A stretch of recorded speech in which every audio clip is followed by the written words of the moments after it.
Hey everybody, I'm Greg. And I'm Katy. Welcome to the Meeple Society. Today we are going to count down the top 10 games released in 2025 that we have actually gotten to play this year. Yeah. There's only about 34 we've gotten to play that have a 2025 release date. I know there's The thousands and thousands of games that was released this year. There's thousands every year. We wouldn't be able to do anything else but play games if we tried to play them all. No, I don't think we even could. We average about 300 games a year. We got like maybe one, not even a 64th of the games played. Yeah, something like that. But anyway, These are the ones we've played. Yeah, these are the ones we've played. These are our favorites, yes. All right. You want to go first? You want me to go first? I can go first. Okay. My number 10 is Citizens of the Spark. Oh. This is a cool drafting game, card drafting game, tableau building and destructing game, I guess you could say it is. Yeah. It's where you're gaining a row or a column out of cards out of the center, and you're putting it in your tableau, and each card is a different character. It has different powers on it, and depending on what the power is, different things you can do during the game. Like, one gives you negative points if you have them in your tableau at the end of the game. Another card will actually let you get rid of cards. It's just really cool, just trying to build that tableau the way you want it to be able to get as many points as you can. Yeah, that is an interesting one. It did not, I only printed out my top 15, but I think it was somewhere in the 16 to 20 range for me. Mm-hmm. There's just a lot of good games out this year. And we didn't play hardly any of them. No. But yeah, I like that whole mechanism of I want to build up a few so that when I do use that card for its power, it's more powerful. I get more out of it. Mm-hmm. And I like that mechanism. It's interesting. It's a good one. But yet you can't wait too long. Right, because then you timing get stuck. is everything in this game. Timing is everything. All right. My number 10 is I Made You a Mixtape. Oh.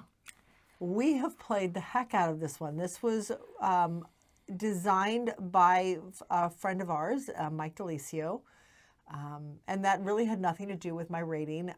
We ordered it on Kickstarter, got to play it as a demo copy, and then have played it and taught it multiple times since. It's just such a neat game that brings back a lot of nostalgia for me. Yes. The game, all of the graphic design on the game is made to look like 1980 cassette tapes. Mm-hmm. Prior to the digital age, prior to everything being digital. So each of the tapes have a lot of information on there that tell you the name of the song, which is all fluff, honestly. Yes. But it tells you the flow of the song, the style of the song, whether it needs to go on side A or side B of this mixtape you're trying to make. Mm-hmm. It's just such a neat game, and it's so easy. I think it hits so quick. It hits with us because we're from that generation. Yes, absolutely. We played one game. Oh my gosh, one of the BGI nights where it literally turned into a song fest almost. Every card that came up, somebody started humming. If they knew it. There were songs that they didn't know, and I'm like, oh no. It was fun. Can you imagine playing this with your family?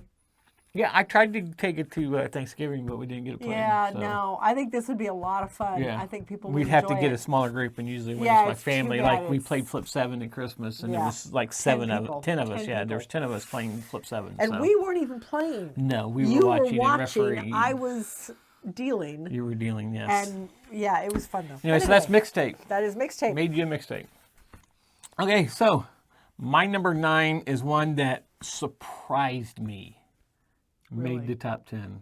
Okay. It's at number 9 though, but this is one that I thought was absolutely ridiculous when we played it. But I kept thinking about the game. I was like, I probably ought to play this again. We don't own it.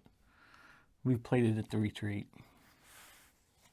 It's probably not in your top 10. It probably didn't make top 20. This is Hot Streak. Oh, no, that's not what I was thinking. Okay. This is such a ridiculous that did not make my game. Top 15. This is, in a way, kind of like the horse race game. What is that called? The one that Tom Vassell Ready, Set, Bet. Ready, Set, Bet. Kind of in that way where you're betting in it. It's the same concept, yeah. But in this one, you have a lineup of, what is it, 5 of them? 5 different mascots. 4 or 5 different. There's 4. like a I don't fish. There's a hot dog guy. There's a bear.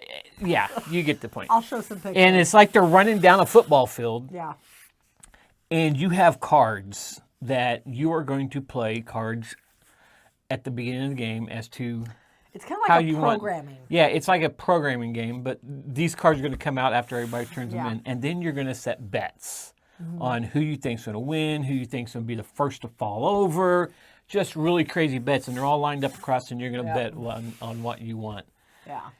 And then they run the cards, and they go down the track, and some fall over. At some point, Some turn somebody off tells them turns, and they backwards. turn around, and they go running the other direction. Or It's- right off the side of the map. It kind of gives you that same feel as Cold Express, too. Yeah, yeah. Just the craziness that could happen. It's just a really crazy game, a crazy, ridiculous game, as I call it. It was fun. But it is actually a lot of fun. It doesn't look like a hobby game, for one. No. This looks like something that you Yeah. found at Goodwill that was out years and years ago or something. But because, I mean, the box has a clear sight on it, and it shows you all the little mascots in it and everything. Well, It's just... I love the fact the whole mat rolls up into the box. Yeah. That's And I such a said neat that feature. in one of our videos before, that's, or it could have been a podcast, though, that's the thing they missed. Because at the end of the round, if nobody has made it up there, the end of the mat folds up. Anybody that's behind where the fold line was at is out of the race. Right. And then they start again. If they could have just made it where they just rolled the mat in and they were running the opposite direction. Well, but they use the box as the pedestal to, hey, we made it to the end. We're now on the That's fine. thing, whatever. It's still start-finish line down there. Yeah. Anyway, but just rolled it in, and you could be putting the game up at the exact same time. And then if they could figure it out as they rolled it up, if somebody was back there, it just fell right in their slot in the little back of the box there, and it packs itself up. But That would have been some it nifty doesn't. engineering. But like I said, this is a big surprise because when I seen this, I got, I never want to play that game. yeah, And then we were I setting up agree. for another game, and the table beside us broke it out, so we went over there and played it. Yeah. Yeah. And this one just stuck in my head for some reason. I was like, I think I need to play this again, but I don't think I need to buy it. But I'm sure we can find somebody who but wants it's a it. lot of fun. Yep. That's Hot Streak. All right. My number 9 is another one that we got to play at the retreat. We do not own it. I've only played it once. I definitely want to play it again. It is not Hot Streak. That did not make my top 15. It is not on the list I printed anyway. This is Tabriz. Oh, yeah. Tabriz is a very interesting game about it. It's kind of like a cross between Istanbul and Bazaar. Yes. You are working to gather resources to fill orders, but in order to do so, you're moving around from place to place. You can only move each of your workers 3 spaces. So That you goes have up to, and depending on how much you get right, in, it does. you It does do go get up farther. occasionally. It does go up periodically throughout the game, but you're moving your workers to get the resources you need. You can only move each one of them once per round, and then there are areas where you can go to trade stuff in. So you can trade in 2 greens for 3 reds, whatever the exchange rate is for that building. And there's all sorts of buildings, and they're all random, just like Istanbul, where the whole setup can be completely random. Same here. You've got a big player mat, but all the buildings are randomly put out. Just a super neat game. I love that having to figure out how to get these 3 greens, but I don't have the money to pay for the 3 greens. I have the money to pay for this, and then I can trade them for the greens. Can I get this all done in one round because I need to get this order filled so that I can get up on this track to get more actions or to get whatever. Just a really neat game. This is one I want to play again and potentially purchase eventually, but I've not seen it in a store yet. So, but yeah, very interesting game to breeze. Hey. My number 8 is a game that we got at Gen Con, and we'd seen at Gen Con a few years before, Okay. and then dumped a lot of money on it, and then caused a listener to the podcast a lot of money because he bought all the upgraded parts too. This is Sprocket Forge. This is a really cool game. You got 5 sprockets on your board, on your player board, and you're going to be putting different. I don't remember what they're called now, though, but Or you're was it putting a piece explorers? on there to make it work because you only start off with 3 sprockets with something Oh, in it. the innards that I that can't tell you. remember what it is because it's been a little bit. It's been a month or 2 since we played this. Yeah. But you put it in there and it has different resources and blank spots in it. And on your turn, actions, you're going to crank your sprocket one turn. Or then whatever is down on the bottom of the sprocket, indicated by little arrows at the bottom of the board of each sprocket, you're going to get that resource or nothing, depending on where it's at. Yeah. And then you're going to spend these resources on different things. It's basically all about getting resources to get points. Right. If you don't use all the resources and you have places to store them on the empty spots on your wheels, on your sprockets, you can store things. And when it comes back around that, you're going to get that resource back. Any resources you have that you use are going to go at the top of the board. Having a bunch of resources up there that are used are bad. But other Right. players there's spots on your sprockets that you can take used resources from somebody else's off their board. It helps them, but it also helps you because it's a resource you needed to get something else. There are upgrades to it where you can put something in the center. These all have names. It's not just something, but it goes in the center and has little arrows that come out. And when that part of the sprocket comes around, it also triggers. It's a really interesting resource management game. It is definitely resource management. And I say this because my number 8 is also Sprocket Forge. Oh, well, there you go. It is an interesting resource management, but it's also, I don't know, it's a puzzle almost because Yeah. you've got to line things up because all Yes. 5 of these sprockets are moving at once. Yeah. You move one and they all move just like gears are supposed Yeah, to. you got to remember the outside gears are going to be moving this way. The Yes. inside gears go in the other direction. And it's like, well, how do I get this to line up so I can get exactly what I need to get this? Yes, I need to line these pieces up, these little inserts you put into them, because once you put them in, you can't move them. Line them up so that every so many turns, everything lines up perfectly and you get a lot of resources to try and fill in order. It's just a really neat. Yep. I agree. I absolutely love it. It's a great game. Very interesting puzzle. So that was our number 8. Rocket Forge. Okay, my number 7 is already been talked about. Oh. This is I Made You a Mixtape. Oh, there you go. This is, like I said before, I think the reason it hits with us so much is because we're from that generation where Of mixtapes. we made mixtapes when we were kids. That's the way. Listening to the This radio was and- before CDs. Oh yeah, that was the best time trying to record it off the radio and Very quickly, get hit it just right. and to get it just right so that it starts when the DJ stops talking. Yep. It always frustrated me too when the DJ would start talking Keep and would talking continue over talking it. until the lyrics started up. Yes, or start like, talking again before the Yeah. music ended. Oh, I And this is hated back that. too. You could call in the radio station, request a song, and then you sit there all day waiting for your song to come on just so you can record it. We are that same generation as Mike and Dan are the designers, so it fits us. And like you talked about, we played this at a BGI Event, yeah. event that 2 of the ladies at the table, sometimes songs came up they didn't know. So they look them up. Like "Wake Me Up Before You Go" by Wham. Who doesn't know that song? Apparently, Somebody born in the 90s, I guess. I yeah, don't know. somebody born in the 90s or whatever. But yep, great game. Yeah. Yep, do love it. Well, maybe not 90s. They're not that young. Anyway. They didn't know the song. No. Okay. So what's your number 7? My number 7, I got to peek again. I got to remember. Oh, yes. My number 7 is one we picked up at Gen Con. In fact, you rushed the door for it. Oh, okay. This is I know Lightning this one. Train. I didn't really rush the door. I just me and Justin made our way to the front of the line. Well, Yes. close to the front of the line. Well, I stayed way back there and just sat down and waited for the line to go and to the whole crowd, the running of the nerds to finish. And then I got up and walked in and met you. But you got one of the last copies, so it paid off. For that day. For that day, yes, for that day. So Lightning Train is a route building game where it's a bag builder route building game. You are building out railroad tracks and stations throughout the I think it's the eastern part of the country. I don't remember what the map entails, what the map covers now. No, I think it's almost the entire Is United it the States. whole U.S.? Okay. Because Seattle's on one end, and I would believe New York is one of the places you start at. Okay. We haven't played it since the retreat. It's been a few months since we played, so I don't remember what the map looks like. And I'm always looking at it upside down because I feel like I'm always teaching it. So therefore, the map is always upside down for me.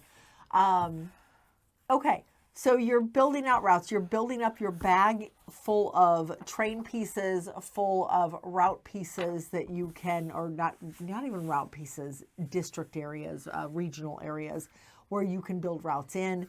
And then when you have enough route train pieces pulled from your bag for that round, you can hopefully build the route you want to build. You can save pieces, you can do other things with them, but for the most part, that's what you're doing is you're getting these routes built, as well as paying for stations and then making deliveries. Throughout the map, there's all these little resource tokens, basically, that each station wants a different thing. Each city, the stations are built in various cities. The cities want passengers or buffalo, or they want textiles, or whatever the case may be. And your goal is to hopefully build that station on one end of a route where you might already have access to that resource in another city so that you can get it delivered. Really, I love it. Yeah. It's very crunchy, it's thinky, but it's not complicated at the same time. So. And this is my number 6. Oh, well, there we go. Yeah. I do like how you start in the east. You don't start wherever you want. Kind of like, Right. not like a ticket to ride where you can, I'm going Right. to start down here. No, you've got to start in the starting cities, Yep. and you have to build from there. Yes.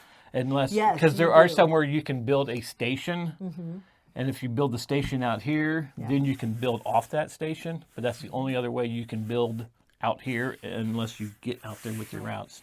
And then, you're, like you said, you are competing to get deliveries done, because that's when Yes. you get a lot of points, and getting upgrades for stuff, and the fact that you can only hold back a few things. You can't Yeah. hold. You You can can't only like, oh, hold I it. got these 4 tiles. I'm not going to eat. No. No. You can only hold a few You things. can hold one train token in reserve, and then your train tokens can be put elsewhere on your player board as partially completing something. You don't have to complete it all in one turn. Yeah. Like, I have 3 train tokens I can't use. Great, I'll save one for a train.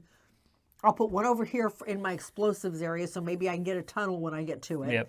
And maybe I'll put one over here in my network for the next station I want to build. That's the cool part of the puzzle, too, because you have all these different buildings that you need to have taken care of Right. before you can set that route. It's like going, Right. what am I going to run into? Okay, yeah. Well, let's go ahead and get that ready. So when, like you said, When when I I run need those into explosives, I will have them. Right. Or the I can't remember the other stuff on there though now, but There was upgrade pieces you could flip to get more, the ability to pull more from your bag. Yeah. There was there was one that if this symbol or whatever came up, or you delivered or something like that, you got you- points. Or, like if money signs came up over here, I've already got this done, so now I get an extra $7. Right. Just really cool yeah. stuff. Or I get a lightning train every time this symbol comes up in my bag. And I said it's a neat puzzle without being overly complicated. it was a lot of like fun. it. Yep, I agree. So that was my number 6 as My well. number 7, trains. Not what's your- trains, lightning train. So what's your number 6? My number 6 is one that we got to play at the retreat as well. Okay. We played with another couple of people, and I've currently got it being delivered as a late Christmas present. It will be here tomorrow, yep. so I'll finally get to play it again, and that is Railroad Tiles. We had Railroad Inc., and this is basically the board game version of Railroad Inc., rather Yes. than being a roll and write. And I liked what Railroad Inc. did. I just didn't like how messy it was. It was, to me, the board was a little too small. Those the dry and erase the dry erase boards markers were messy. Yes. There was no way to be neat about it, and that No. got under my skin. So we've gotten rid of those because we just never played them. But I really liked what Railroad Tiles did. Yeah. Instead of rolling dice, you are now drafting tiles instead. You're drafting columns of tiles, aren't they? Right. Aren't you? At the beginning of each round, tiles are put out in columns based on the player turn order for the next round. So, for example, maybe in the first column there's 1, in the second column there's 2, third column there's 3, etc. It's not exactly that, but it's close. And you are drafting these based on turn order set the previous round. That is set by, I really want to go first next round. I'm only going to take this 1 tile. You know what? I really need these 4 tiles over here in the last row. So I don't want to go last next turn, but I will to get these tiles. Yeah. So you're taking these rows, and by doing so, you are determining the turn order for the next round, which I think is very neat. So, and there's a lot of games that do that. Yeah, because when it comes out, each round new tiles come out. Yes. And the less amount of tiles start in that first row, Right. and the farther you get across, Right. it gets more and more. So if you want to go first next round, you're only getting 1 tile. In addition to that, there are little tokens out, and these rotate. So there's only a couple out per round, and this is the timer in the game too, is these tokens moving through. But they tell you what scores. Well, what scores, whether round. it is people, cars, or Stations, is it? there was 3 different tokens. Well, you there's could people, put out. there's cars, and there's trains. And trains, So that's yes. why I said Yeah, stations. stations, okay. But you're putting these tokens out on the board in areas that qualify, and I don't remember exactly what it is that makes them qualify right now. So you're putting these out on pieces of your board in order to score points. And you're only allowed to put out certain ones each round, which is interesting, because if all the people come out early and you don't have the setup for your people, you may not get any scoring on people at the end of the game. So I just found it really interesting. I'm looking forward to getting it. Hopefully tomorrow. Fingers crossed it's supposed to be here, according to USPS. Cool. So railroad tiles. Tiles, yes. My number 6, railroad tiles. My number 5 is a Kickstarter that was just delivered not too long ago. This is Thiefdom. Ooh. This is the game that I backed. I really hoped it was going to be really good, and it didn't. It was. It did not disappoint. Yeah. This is all about, you are a group of thieves. There are 3 of you, and you have a board in front of you. You have your thieves in front of you, and you have little squares with numbers on it, 1 through 4. Every round, you have your 3 thieves, and then you also have a card to the side that's going to move either the carriage, the nobles, or the guards. Or some combination of thereof. that, depending on how many players there are. So you are placing the numbers above each one the way you want them to go in order. Right. You place them face down, then at the end, once everybody's done it, you flip the first one over, and you play your first person out, and you're going to take him and go someplace through the alleys to board, but you only have a certain amount of movement. You get 3 turns, but I think it's 2 movement per turn, Something if I like remember that. correctly. But you can go to different places to steal things. Like you can go to one of the stores, and you can actually there you can buy. You can liquor. buy or trade out stuff, yeah. There's places where you can go, like the chateaus. Manors. The manors. Why do I call them a chateau? I don't know. The manors, you can break into the manor and you can steal a painting, an important painting, or a jewel, but one of those in the manor is going to be locked with a key. Now you got to go find the key to do it, and there's going to be cards that's up that you can buy. Cards, yeah. And sometimes there's a key there, so you buy the key, so that every time you go into a manor, you can actually break into what's locked. With the specific thief that is holding the key. Yes, the yes. equipment is specific to one Yes, of the because 3 each thieves. thief is different, because separate, you are yeah. designing them, because they can hold a helper, or whatever you want They to can call have them, an one accomplice. companion or an accomplice, and then 2 pieces of equipment. And only that thief has that. So, Yeah. like, I have this thief going in, he wants to break into that lock, but this one has the key. He can't break in because this guy has the key. The only way this guy could get the key is go to your hideout, which you picked in the beginning of the game in someplace on the board. And this guy has to go drop that key off, so this guy can come up and pick up the key. Now he has the key. Now he can go do all the break-ins. It's faster to just It's cool. send guy A over there to do it himself. Yeah, exactly. But sometimes guy A's over here, and they need to get in down here, and that guy's already down there. But you can pickpocket the nobles and get money and gold and stuff. You can pickpocket the guards and steal their badge. You can rob the carriage and get wine. Now, the thing is, if you rob the carriage, you get a wanted poster. Right. And now, if the guards, the nobles, or the wagon sees that thief, they're automatically arrested. When you are arrested, you get sent back to your hideout. All your stuff you had goes to the dungeon, and then whoever's at the dungeon can go in there and just take it, and now they have that.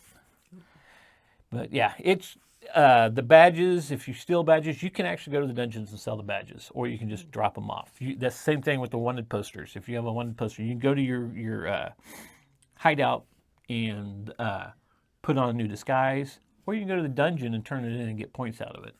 It's just really cool. It has little portals that you can portal around the board with. Just a really fun game. Yeah, it was a lot of fun. That is Thiefdom. My number 5? 5. I think that's what we're on, yes. We didn't get the same game here? Nope. My number 5 is Pergola. Ah. Pergola is a garden design game. You are basically designing your player board, which is just an empty garden scene. There's no real definition to anything other than the little waterfall and your hanging pergola. That's it. Throughout the game, you are drafting garden tools that give you your actions for that turn. On each garden tool, there's a couple of actions. You can take one of the flowers. You can take an insect. You can move the water droplet down the waterfall, and that gives you other things. And if you can get to the bottom, it gives you some end game scoring and some extra bonuses. As you're gaining all these pieces, you're just putting them wherever you want in your garden. Yeah, there's some recommendations and places where they logically should go, but you can design it any way you want. The insects, once you get them, can go onto your flowers and onto the leaves, and those give you extra bonus scoring at the end of the game. It's just a really relaxing game.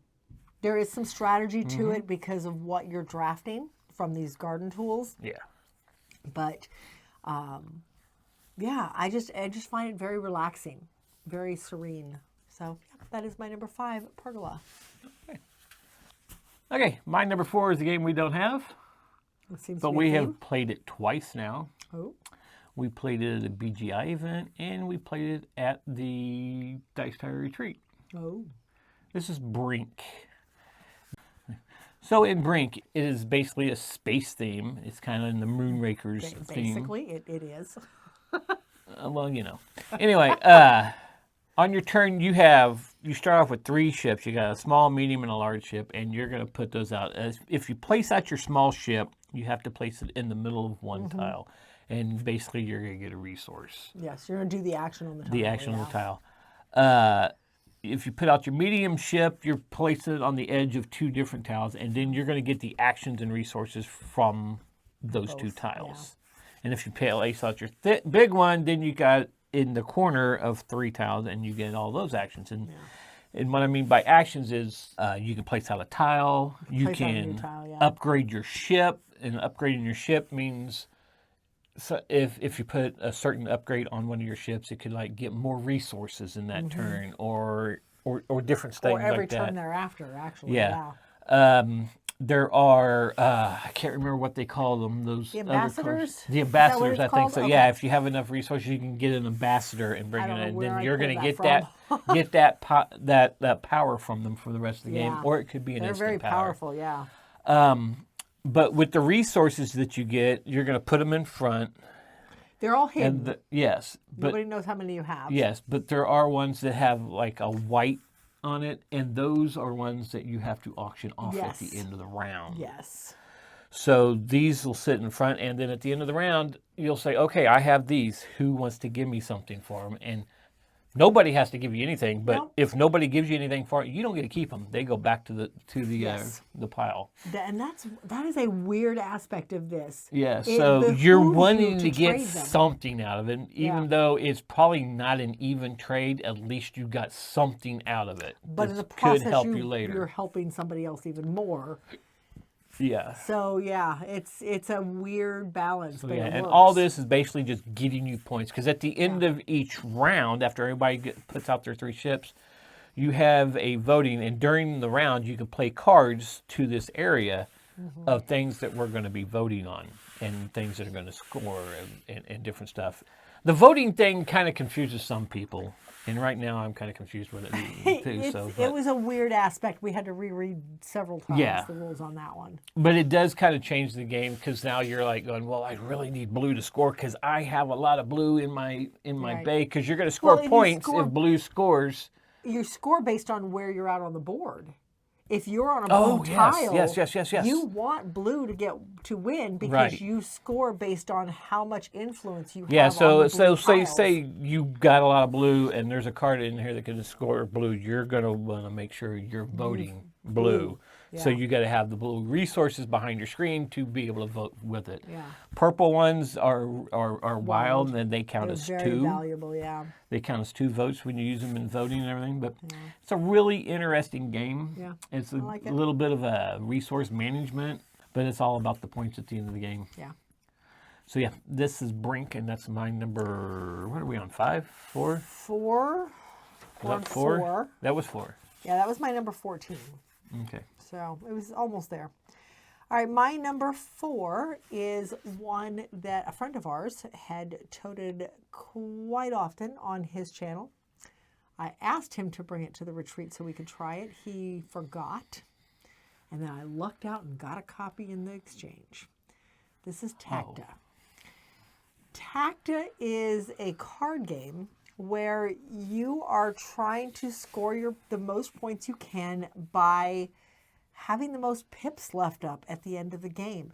The graphic design on the cards is such that you overlap pieces of cards. And I will have to show some pictures because I know this makes no sense to just verbally say it. But you are overlaying pieces of somebody else's card with your card in order to cover up their scoring opportunities, but hopefully provide yourself some that are protected from other people covering them up. I know that makes no sense. The base game plays 6 players. It is gorgeous when you get it out on the table. But it takes a lot Very of room. vibrant colors. It's a beautiful game. But yes, for a little bitty card game, it takes a lot of space. But I absolutely love this. We've played it several times now, and I feel like this is another one your family would really enjoy if they would sit down and play it. But you got to get them into a smaller group. It's got to be a smaller group. See, there you go. We take those 10 people, we split them into a group of 4 and a group of 6, and those are the 2 games. Okay. Next Christmas. Anyway, that is my number 4. Next Tacta. Christmas, there'll be more people there. There'll be at least 4 more people there. Justin can help us. Justin can help us get them split up. There There you you go. Anyway. Okay, that so that is was my your number 4. My number 3. My number 3 is a game that you told me about. I had heard of it, but I didn't know anything about it.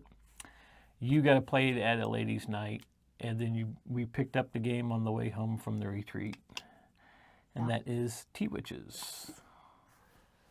This is all about witches and tea. It's in the freaking It's name. magical tea. Okay, it's magical tea. But you have witches that you're going to lay out in front of you.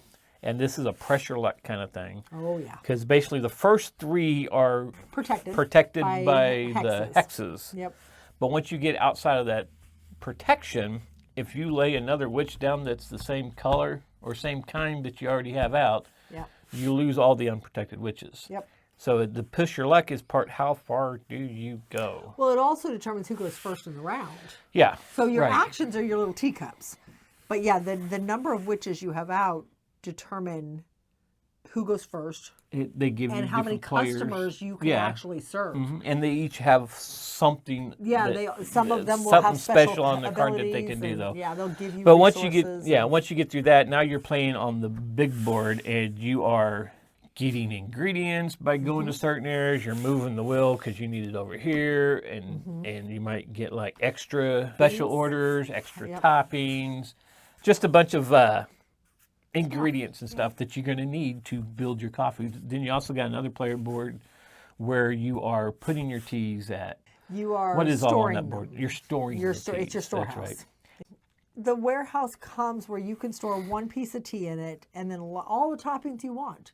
But if you want to store more tea, you have to actually buy upgrades and compartments for it. And some of those compartments state, hey, for every green tea that's stored here, you're going to get this many points at the end of the game. You could store them, you can use them, but if they're there at the end of the game, you get extra points.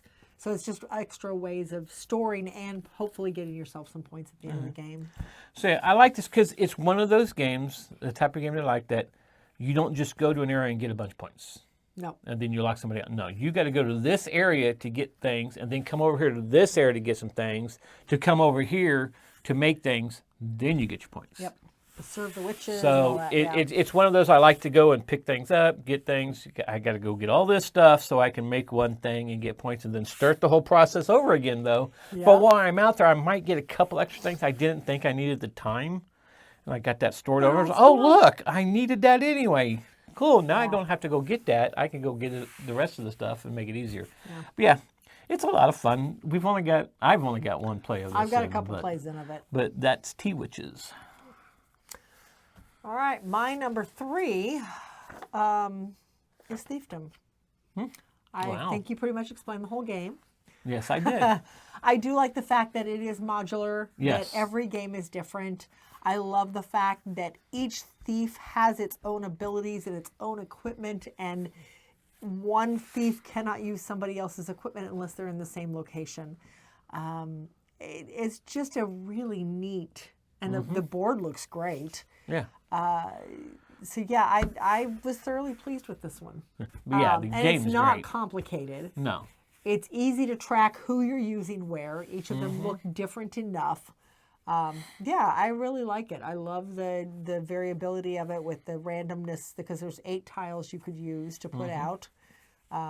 Just a great game. But yeah, my number 3, Thiefdom. Okay, my number 2 is a game we've already discussed. Okay. And that is Tabriz. Okay. Like she said, it's really cool how it can be different every time, because the boards go into different places, and the fact that your people, your what do they call workers. those? The workers, I don't whatever. remember what they're There's called, a name but for them though, workers, but they have that one little board down on below that you have, that you go to certain places and get you certain things, and you can go up the broom, I think it is. They're like little brooms, and that allows you to move farther and farther away. So instead of just 3 moves, you can move 4 or 5. Yeah, that's true. And then you got the one areas where you can go, and it's kind of like a gambling hall almost, that you go in there and you roll the dice. It's like, oh, I need that resource. I'll roll it again. I need that resource. But if I do it one more, I really need this one more resource, but I don't know if I have the money to pay for it all. Yeah. If I do it again. If I get, because you're paying depending on the color of the resource you're getting. Each resource has a set number depending on what card is turned up, and each round that card changes. Yeah. So it's like going, do I gamble? Do I do it? And if you roll again and you don't have the money to pay for it, you lose it. You lose everything. It's like going, So now you just wasted your turn. Though, I like that. That's really cool. Yeah, this is a good one. This is one I had heard was interesting, and then when they pulled us over to play it, and we got to play it, I was like, I really like this. And it, like you said, it's a lot like the game Bazaar. Yeah. How you have to trade things in to get other things, and I think that's one of the things I like about it. To fill orders, and I love the fact that, like I said, it's a combination of Istanbul meets Bazaar.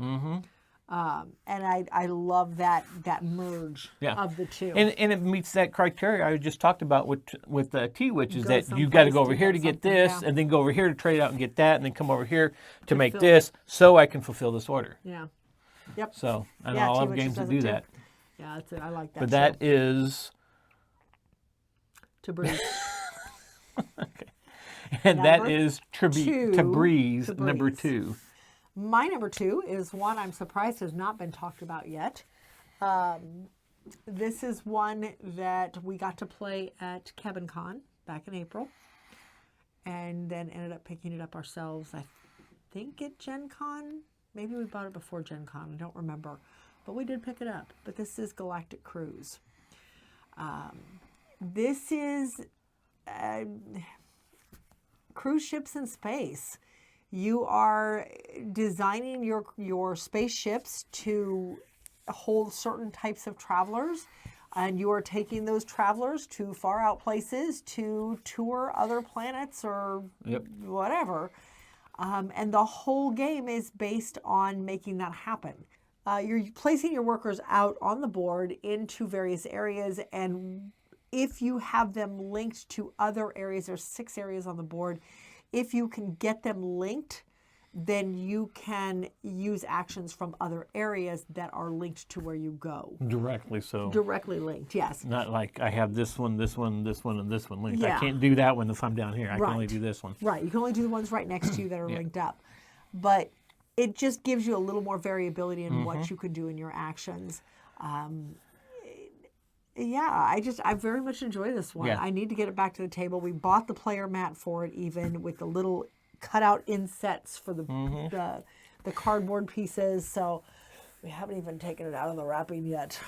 We need to play this one again. This is actually my number 1. Is it your number 1? Well, see, It's there my you number go. 1. But yeah, this is really cool because the whole linking thing, I think, is really cool because somebody could have just gone to an area you really needed to go to, but you have this area up here that's linked to it. Now you can go there, but still do that action. Yes. So, and because you do 2 actions per turn, I think, so you could do the place you're at and another place or 2. Yeah. Or you can do both actions because each area has 2 actions. Yes. And you can do one action here and one action from here, or you can do both actions from there, or both actions to a linked area.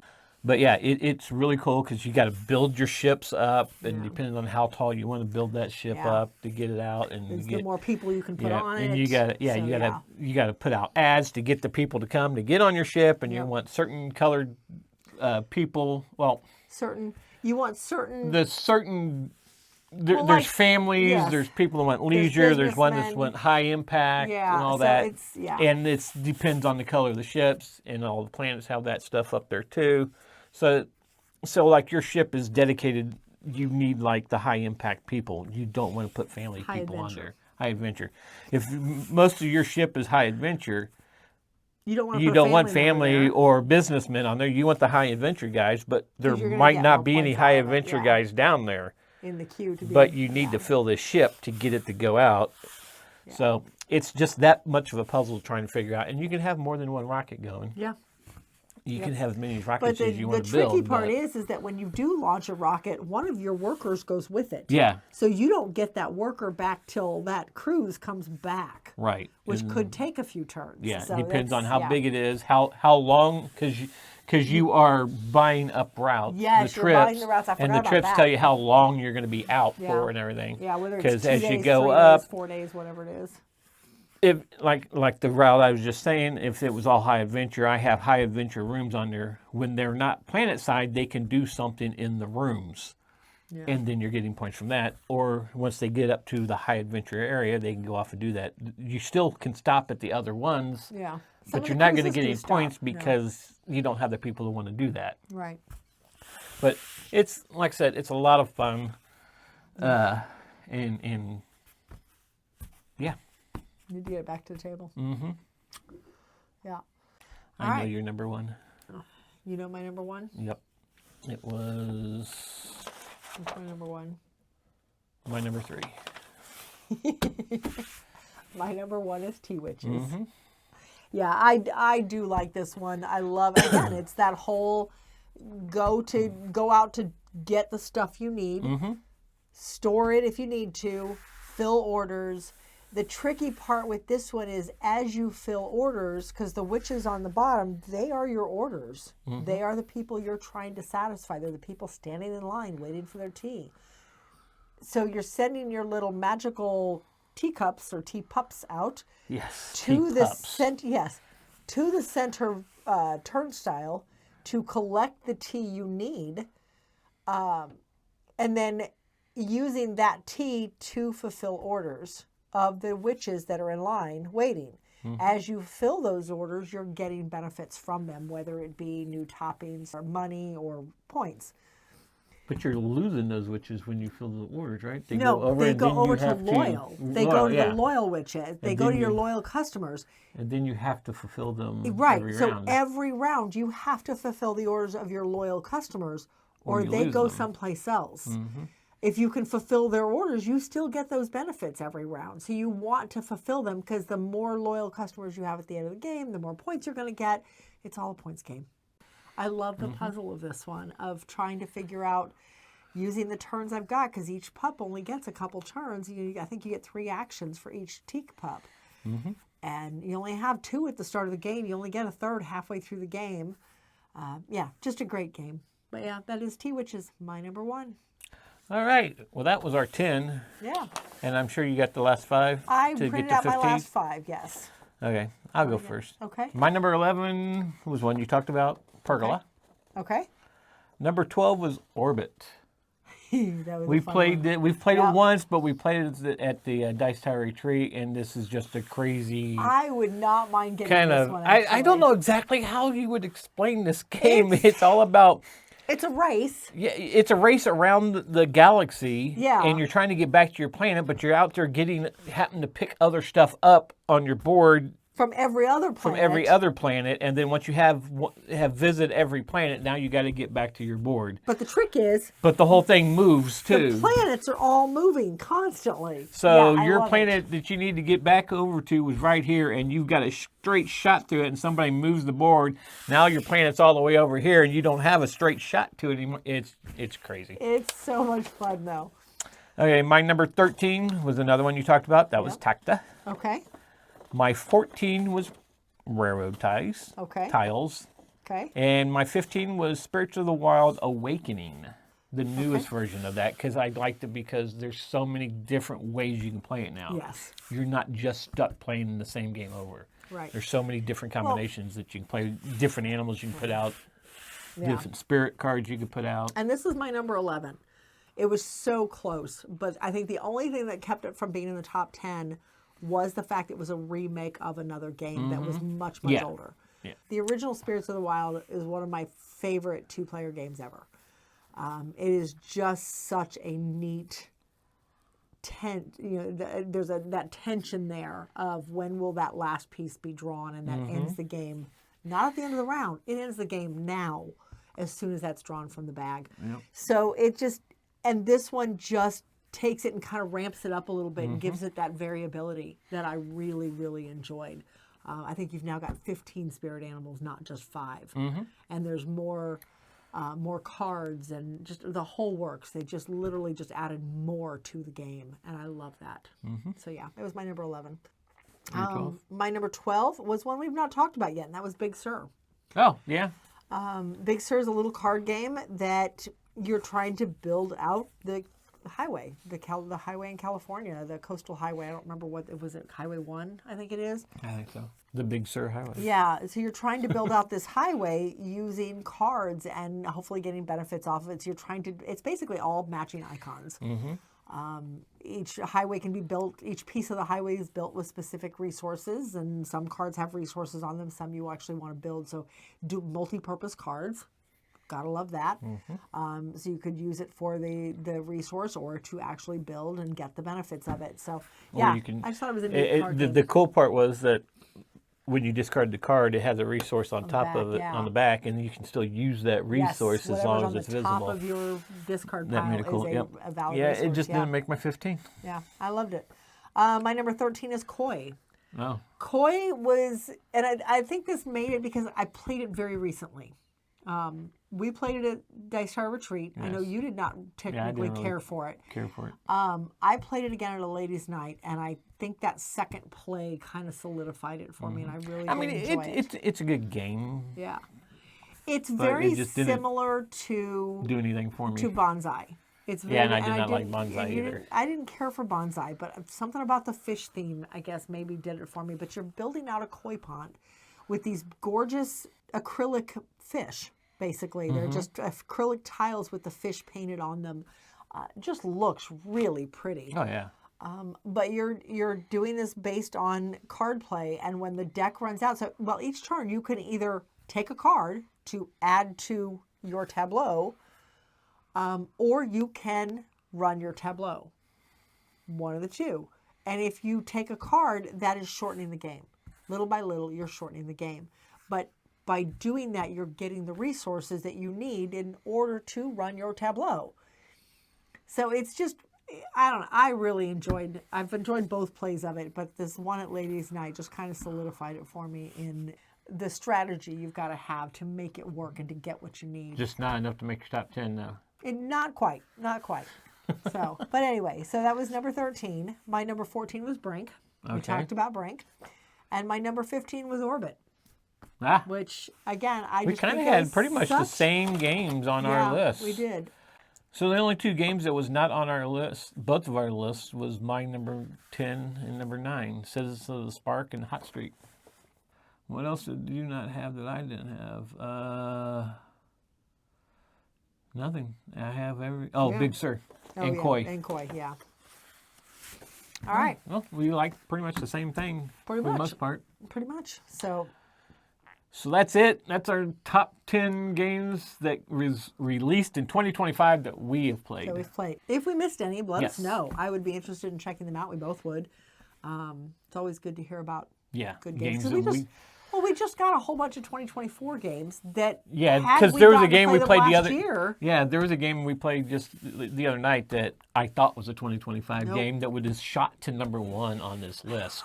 And then you spoiled it and told me it was 2025 or 2024. And I was like going, Well, might have to revisit our 2024 list sometime. So, because it's impossible to get all of the games released in a year played that year. So, like I said, we played a couple of 2023 ones that are really good. Maybe next year we change this around to our top games played in 2026. In 2026? In 2026. And it doesn't have to be released in 2026. Okay. Because then I could have added that game I was talking about. We'll talk about that. Okay. Anyway. But that would be kind of like a top 100. Yeah, exactly. It would be. Okay, so we won't change it. It was a thought.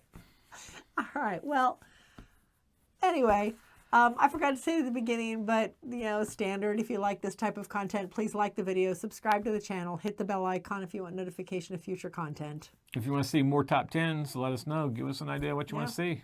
Yeah, absolutely. But until then, we'll see you at the next one.